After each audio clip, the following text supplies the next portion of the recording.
वो अपने माँ बाप की प्यारी थी, दुलारी थी। माँ बाप के सपने, माँ बाप की इज्जत, माँ बाप की खुशियां उस बेचारी मासूम सी बच्ची के लिए सब कुछ थी। अपने माँ बाप की इज्जत बचाने के लिए उस लड़की ने इतना बड़ा त्याग दिया, जिसे जानकर उसके माता पिता ने कहा कि अगर तुम मुझे पहले बताती जिसने तेरे साथ गलत किया है, हम उसे बहुत पहले सजा दिलवाते।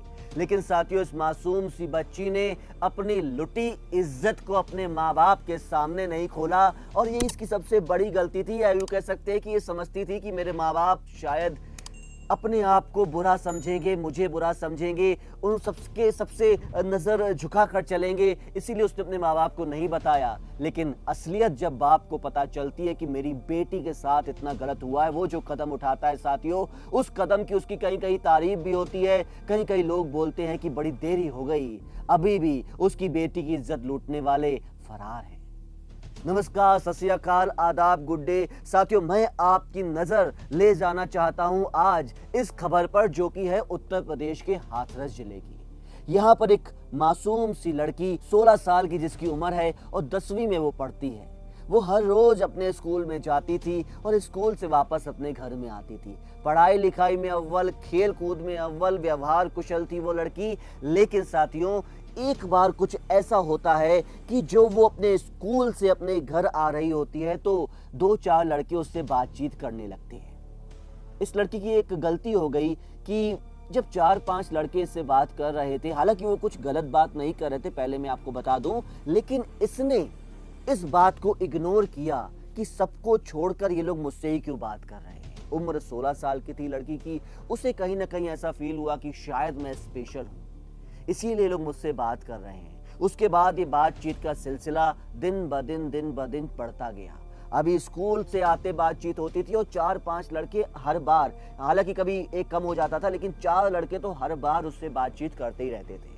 ये लड़की सोचती थी कि जो मेरी दोस्त हैं, सहेलियां हैं, उनकी नज़र में मैं स्पेशल बन जाऊंगी। लेकिन स्कूल से घर आते वक्त बातचीत का सिलसिला जो शुरू हुआ वो अब पहुंच गया था जब लड़की कोचिंग जाती थी वहां तक। कोचिंग से घर आने पर भी यही 4-5 लड़के इस लड़की को कभी कुछ खिलाते थे, कभी मतलब हालांकि जान पहचान के ही थे, आजू बाजू में ही रहते थे, कभी कुछ खिलाते थे, कभी कहीं ले जाते थे, तो लड़की उसके साथ घुल मिल गई थी।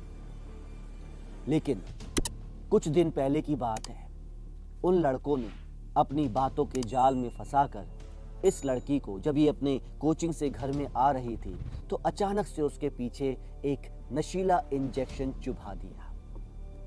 ये लड़की नशीला इंजेक्शन चुभने के बाद लगभग बेहोश हो रही थी, कहीं मतलब चक्कर से उसको आ रहे थे। ये लोग उसको संभाल रहे थे, साथ में उसके जो प्राइवेट पार्ट्स हैं उनको छू भी रहे थे। लेकिन जो आसपास के लड़कियां थी, लड़के थे जो कोचिंग से वापस आ रहे थे, उनकी तो नज़र में ये कुछ गलत नहीं था, क्योंकि ये लड़की तो रोज इन लड़कों के साथ यूं कहिए कि घूमती थी, या यूं कह सकते हैं कि क्योंकि ये लड़की तो मतलब इसके दिल में कुछ भी गलत नहीं था। लेकिन इन लड़कों ने जो किया वो बहुत ही गलत था। नशीला इंजेक्शन चुभाने के बाद, हालांकि लड़की ऐसा नहीं चाहती थी, लेकिन फिर भी इन्होंने इसे एक जगह ले जाकर इसके साथ गैंग रेप किया। गैंग रेप करने के बाद इसने उस लड़की का वीडियो भी बनाया। वीडियो बनाने के बाद ये वीडियो जो है इस लड़की को दिखाते हैं जब ये लड़की होश में आती है, और इसको धमकाते हैं कि तुमने अगर इस बात को अपने घर में बताया या अपने आस पड़ोस में बताया या पुलिस में बताया तो तुम्हारे साथ साथ तुम्हारे पूरे परिवार को खत्म कर देंगे। लड़की बेचारी डर जाती है, हालांकि इससे कोई गलती नहीं हुई थी, लेकिन इसके साथ बहुत ही गलत हुआ। ये घर में आती है, इसकी हालत देख के माँ बाप समझते हैं कि भाई कुछ परेशान सी लग रही है, लेकिन ये वापस चुपके से आके अपने कमरे में सो जाती है। लेकिन साथियों, इसकी परेशानी, इसका डिप्रेशन बढ़ता ही जा रहा था। माँ बाप को कुछ समझ में आ नहीं रहा था। लेकिन वो जो लड़के थे, उन्होंने जो गलत काम किया इस मासूम सी बच्ची के साथ, उससे ज्यादा गलत काम उसने ये कर दिया उन लोगों ने कि ये जो वीडियो इन्होंने बनाया था, ये आपस में ही एक दूसरे को सेंड करने लगे कि हमने बहुत बड़ा जैसे कारनामा कर दिया है। उनको ये नहीं समझ में आया कि इससे उस बेचारी सी मासूम सी बच्ची की जिंदगी खराब हो सकती है, खत्म हो सकती है। इतना कुछ गलत कर दिया। लेकिन अब ये वीडियो वायरल करने के बाद जो कहानी हर एक के मुंह पे आ गई, वायरल हो गई, बस लड़की को पता चला वो सोच रही थी कि मैंने ऐसा कौन सा पाप कर दिया जो उन्होंने मेरे साथ ये गलत किया। लेकिन साथियों, ये वायरल वीडियो जब लड़की के बाप के पास पहुंचता है तब उन्हें समझ में आता है कि मेरी बच्ची के साथ कितना बुरा हुआ। वो बच्ची से पूछते हैं, बच्ची कहती है, हाँ पापा, इन लोगों ने मेरे साथ गलत किया, लेकिन मैं डर गई थी। ये लोग मुझे धमका रहे थे, वीडियो दिखा करके आप सबको, हम सबको मारने की बातें कर रहे थे। मैं क्या करती। 16 साल की ये बेचारी मासूम सी बच्ची कितना घुट घुट कर जी रही थी, आप और हम नहीं समझ सकते हैं, नहीं महसूस कर सकते हैं। लेकिन साथियों, जब बाप को ये पता चला तो उसने अपनी बच्ची को ले जाकर पुलिस स्टेशन में पहले तो FIR लिखवाई उन 5 लड़कों के खिलाफ। और अब पुलिस ने उनको ऐसा बोला है कि उन 5 लड़कों को पकड़ लेंगे। डेफिनेटली वो लड़के वीडियोस में हैं, उनके नंबर सबको पता हैं, लेकिन मौजूदा सूरत हाल में उत्तर प्रदेश हाथरस की इस बेटी को इंसाफ नहीं मिल सका है। ये सच्ची बात है।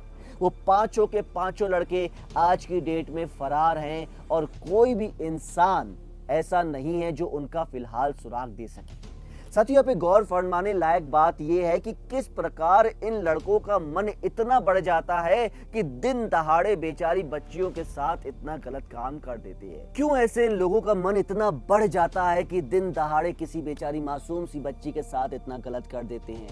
हम बताते हैं साथियों, इसके पीछे क्या चीज काम करती है। जब हमारे एक रिपोर्टर ने पुलिस को फोन करके पूछा कि भाई क्या हुआ, क्या है आज की ताजा स्थिति, तो वो कहते हैं कि जो अपराधी हैं वो तो अभी पकड़े नहीं गए हैं, लेकिन लड़की के पिता बता रहे हैं कि लड़की की उम्र 16 साल की है, लेकिन इसके हाई स्कूल के हमने कागजात देखे, ये 18 साल से ऊपर है, बालिग हो चुकी है। और फिर जो लड़की का जो बयान है वो मजिस्ट्रेट के सामने दर्ज नहीं हुआ है, नहीं बोला गया है। उसके बाद मतलब ये सब कुछ हो तभी हम कुछ आगे की कार्रवाई कर सकते हैं। देखा साथियों आपने, 20 दिन हो चुके हैं, उसके बाद भी पुलिस इस तरीके की बहानेबाजी या यूं कहिए कि टाल मटोल वाली बातें कर रही है। क्यों नहीं पुलिस अपनी पूरी टीम के साथ, मैं सच कह रहा हूं, पूरी टीम के साथ इन अपराधियों को पकड़ के उन्हें सख्त से सख्त सजा दिलाने की मुहिम चलाती है? उल्टा पुलिस तो ये कह रही कि 20 दिन बीत गए हैं, अब इस बच्चे की मेडिकल जांच करवाना व्यर्थ होगा। हालांकि पुलिस शायद ये कहना चाहती है, मैं इसका कोई सबूत नहीं है, लेकिन पुलिस शायद ये कहना चाहती है कि हो सकता है इसमें लड़की का अपना मन हो। हालांकि किसी ने ऐसा कहा नहीं है, लेकिन जिस प्रकार की ये बातें चल रही हैं उससे ऐसा ही समझ में आता है। लेकिन साथियों, मैं तो इतना ही कहना चाहूंगा कि किसी भी महिला, किसी भी बच्ची के साथ अगर इस तरीके का कृत्य किया जाता है तो ये गलत है, ये रेप है, क्योंकि लड़की की अपनी मंजूरी नहीं थी, सहमति नहीं थी, और 5 लड़कों ने गैंग रेप कर दिया। और इस प्रकार का लचर प्रदर्शन जो पुलिस कर रही है, हमारे हिसाब से तो गलत है। बल्कि हम तो ये चाहते हैं कि आप क्राइम वर्ल्ड के माध्यम से कमेंट बॉक्स में ऐसी ऐसी बातें लिखें, ऐसी ऐसी ख्यालात अपने लिखें, ताकि और लोगों को लगे कि यार ऐसा कब तक होता रहेगा, कब मिलेगा इन बच्चियों को इंसाफ, कब इस तरीके की जो घटनाएं हैं वो होना बंद होंगी, कब इस केस में, रेप के केस में पुलिस, सरकार, प्रशासन, समाज ये नहीं सोचेगा कि जो अपराधी हैं उन्हें बहुत ही कड़ी सजा मिलनी चाहिए, नहीं तो और बहुत ही जल्द, कड़ी के साथ साथ जल्द से जल्द सजा भी मिलनी चाहिए। तभी उनका जो आपराधिक प्रवृत्ति है वो कम हो पाएगी, खत्म हो पाएगी। अन्यथा साथियों, ये तो रोज की ही बात हो गई है। क्राइम वर्ल्ड के माध्यम से हमारा ऐसा कोई उद्देश्य नहीं है कि आपको ये क्राइम की घटनाएं बताकर विचलित करें, परेशान करें। हम तो केवल आपको सजग करना चाहते हैं कि ये आपराधिक प्रवृत्ति के लोग आपके साथ भी होंगे, आपके आसपास ही घूम रहे होंगे। उनको पहचान कर, उनकी गलत भावनाओं और उनके षड्यंत्र को पहले पहचान कर खुद को संभाल लें, सचेत हो जाएं, जागरूक हो जाएं। यही हमारा उद्देश्य है, यही हमारी जिम्मेदारी है और यही हमारा फर्ज है। साथियों, अगर कहानी पसंद आई हो तो वीडियो को लाइक व शेयर कीजिए। चैनल अभी तक सब्सक्राइब ना किया हो तो कर लीजिए। अगली बार फिर किसी नई सच्ची घटना के साथ आपके सामने रूबरू होऊंगा। तब तक के लिए नमस्कार।